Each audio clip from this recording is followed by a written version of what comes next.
growing the economy, and from the middle out and the bottom up. And so this morning we got some good news from the jobs report.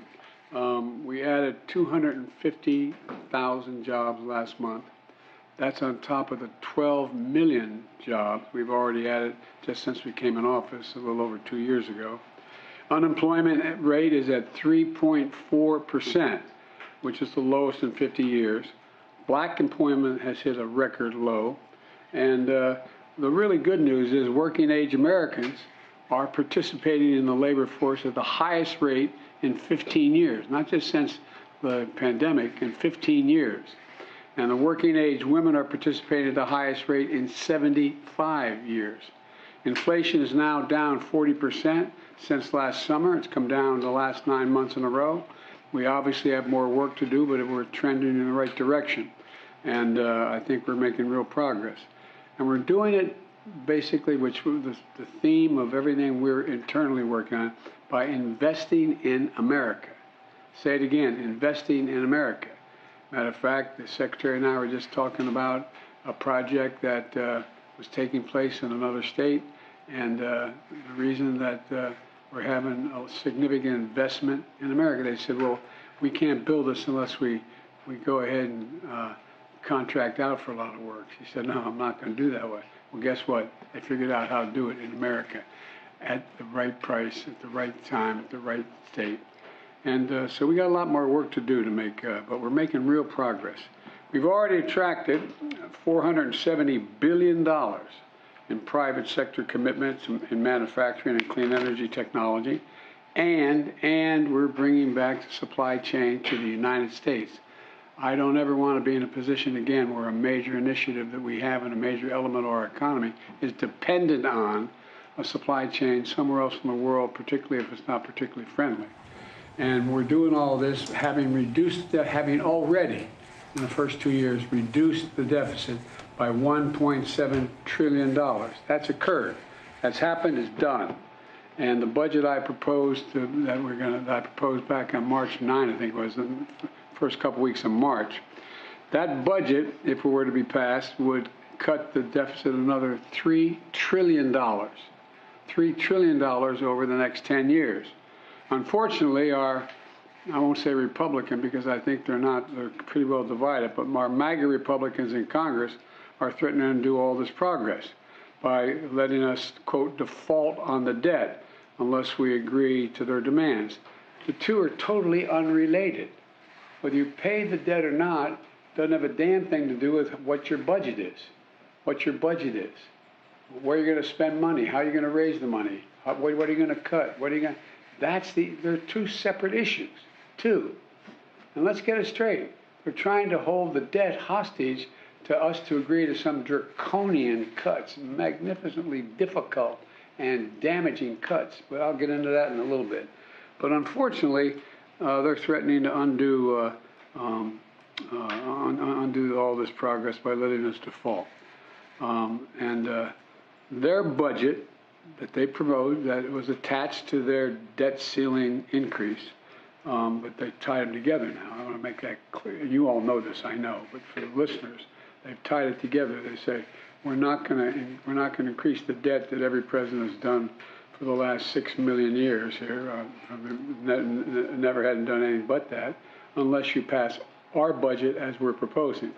Now, their budget would put 21 million people at risk of losing Medicaid. It would cut federal law enforcement by 28,000 personnel, 28,000, FBI, DEA, etc. It would cut 100,000 teachers and support staff. It would cut 30 million veterans' health care visits. And I increased the VA budget because the veterans were in such difficult shape, having so much trouble getting appointments and the like. According to Moody's, not the Democratic Party, according to Moody's, their budget plan would eliminate 780,000 jobs. Say it again, it would eliminate 780,000 jobs, according to Moody's. And America's debt has accumulated over 200 years, and my predecessor, in the 4 years he was president, increased it by that total debt by 40%. 4 years. 4 years. Let's be clear. And by the way, even during that period, all the Republicans voted to, the Republican Party voted to increase the debt limit, like the only responsible thing you could do. At any rate, let's be clear. This is no small part about paying our bills that were accumulated not by me, not by my administration, but by former presidents and previous Congresses. I was in the Congress, so I voted for some of them as well, but I wasn't president. We're not a deadbeat nation. We pay our bills. And some of you cover a lot of foreign policy in other countries. You know this is becoming an issue in other countries. What's the United States going to do? Are they really fooling around with not paying their debts? And so, look, next week I'm going to reiterate to congressional leaders that they should do what every other Congress has done. That is, pass the debt limit, avoid default. And as I've said all along, we can debate where to cut, how much to spend, how to finally move the tax system where everybody begins to pay their fair share or continue the route they're on, but not under the threat of default. Let's have the normal arguments. That's why we have a budget process, to debate and open so you all can see it and know exactly what it is that they want to spend the money on, what they want to cut it on, who pays taxes, who doesn't pay taxes, and us as well. We're ready for that debate. We're ready for that debate. We've made enormous progress over the past 2 years. And again, just today, reporting 250,000 new jobs. Just this last report. The last thing this country needs, after all we've been through, is a manufactured crisis. And that's what this is, a manufactured crisis. And that's what it is from beginning to end. It's a manufactured crisis driven by the MAGA Republicans in the Congress. Look, instead, we should be debating a vision of our country's future. Their vision versus our vision. Totally legitimate. Totally legitimate. And it's legitimate. The American people said we like their vision better than ours. But debate the vision. And whether or not we're going to take our country backward, and certainly not whether or not we're going to default on our debt. And I remind you that under the previous president, Republicans voted 3 times to increase the debt limit. 3 times. No one's ever not voted to increase the debt limit. There's a lot to discuss today about our vision for the country. And then investing in America is the core of what we're all about, to build our economy from the middle out and the bottom up. And I know it's not very appropriate for the minds of many of our friends on the other side of the aisle, but decide what's a fair tax system. It's an awful thing to do, and I don't really mean it, but I'd ask the press to raise your hand. Anybody thinks the tax system in America is fair? Okay? And maybe you don't like the way who we tax and how we tax, but this is about everybody beginning to pay their fair share from our standpoint. I understand the Republican position. This is about cutting taxes, more taxes for the wealthy. I get it. But we should have the debate in the open, not behind whether or not we're not going to discuss it, because if we do, we're not going to have the debt limit passed.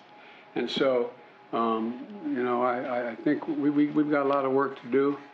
I'm doing a major press conference this afternoon, so I love you all, but I'd like to ask you to leave so we can get down to business. Mr. President Russia has alleged that the drone attack over the Kremlin was that the U.S. was behind it. What's your response to that? I'll be happy to talk to you about that, but not now. Mr. President, yesterday here in this room you talked about the dangers of AI. What are the dangers you see, sir, and did you hear anything from the executives that assuaged your concerns? There are dangers. We'll get a chance to talk about all those things, I promise you. You said a press conference. Prepared for the lifting of Title 42. That's President Biden speaking today on the jobs report. And, of course, the fight over the debt ceiling, which doesn't seem from the president's comments to be softening in any way. Let's bring in our senior White House correspondent, Kayla Tausche, for more. That seems to be the message taken from these remarks, Kayla.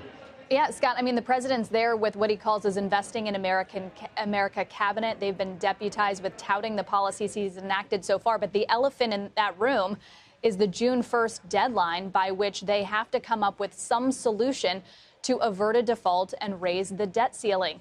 The president's own Council of Economic Advisors this week published research that shows that if they get even close to a default, the uncertainty in the market risks reversing the job growth, the economic growth that the administration has enjoyed up until this point. And that's why last hour I reported that among the considerations in the White House as they strategize before this meeting with congressional leaders next Tuesday is the possibility of a shorter term extension to buy them more time to negotiate with Republicans over spending cuts that the president in those comments suggested that he is open to, although the president also said he wants to raise taxes, which House Speaker Kevin McCarthy has said is a non-starter for him. So publicly, both sides are still digging their heels into their respective positions, which are still pretty far apart. But of course, the devil is going to be in the details in that meeting on Tuesday. And both sides have also acknowledged that they do not want a default. Neither party can afford to be seen as responsible for the havoc that would be wrought on the markets if that were to happen. So we'll see what other options are on the table. But ultimately, it's seen by sources that the way this could play out is the need for a shorter term extension, though the big question, Scott, is what Republicans would try to extract from the White House and congressional Democrats in return for agreeing to something like that. Yeah. Kayla, appreciate that very much. Kayla Tausche down in Washington.